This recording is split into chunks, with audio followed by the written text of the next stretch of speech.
First duty 140, second duty 60. ಈ ರೀತಿ ಡ್ಯೂಟಿಗಳು ಬಿದ್ಬಿಟ್ರೆ ನಮಗೂ ಡ್ಯೂಟಿ ಹೊಡೆಯಕ್ ಖುಷಿ. ಹೆಂಗ್ ಗೊತ್ತಾ, 400 metre pickup, 3-4 kilometre drop, non stop. ಒಂದು ಡ್ರಾಪ್ ಮಾಡೋದನ್ನ ಇಮಿಡಿಯೇಟ್ಲಿ ಇನ್ನೊಂದು, ಒಂದು ಡ್ರಾಪ್ ಮಾಡೋದನ್ನ ಇಮಿಡಿಯೇಟ್ಲಿ ಇನ್ನೊಂದು. ಈ ರೀತಿ ಡ್ಯೂಟಿಗಳು ಬಿದ್ರೆ ಡ್ಯೂಟಿ ಮಾಡಕ್ ನಮಗೂ ಖುಷಿ ಇರುತ್ತೆ. ಆ ಡ್ಯೂಟಿ ಮುಗಿದ ಮೇಲೆ ಮುಕ್ಕಾಲ್ ಗಂಟೆ ಕಾಯೋದಿದೆಯಲ್ಲ, ಡ್ಯೂಟಿ ಇಲ್ಲ ಅಂತ, ಅದು ತುಂಬಾ ತಲೆನೋವು. ಈಗ ಕೊಡ್ತಾ ಇರ್ತಾನೆ ಅನ್ಕೊಂಡು ನಾನ್ ಡ್ಯೂಟಿ ಕಂಟಿನ್ಯೂ ಮಾಡ್ತಾ ಇದ್ದೆ. 3-4 ಡ್ಯೂಟಿ ಕಂಟಿನ್ಯೂ ಕೊಟ್ಟ, ಅದಾದ್ಮೇಲೆ ಡ್ಯೂಟಿನೇ ಇಲ್ದಂಗ್ ಮಾಡ್ಬಿಟ್ಟ.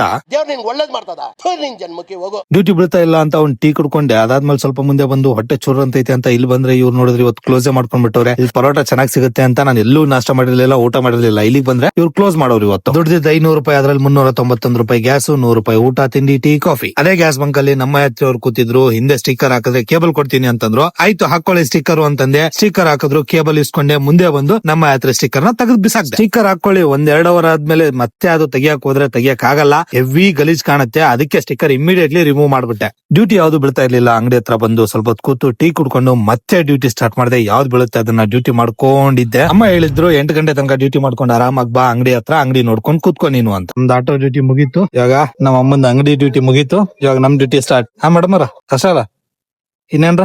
ನಾವ್ ಬಾಯಿ ಮುಚ್ಕೊಂಡಿದೀವಿ, ನಮ್ನ ಕೆಣಿಗ್ಬೇಡಿ.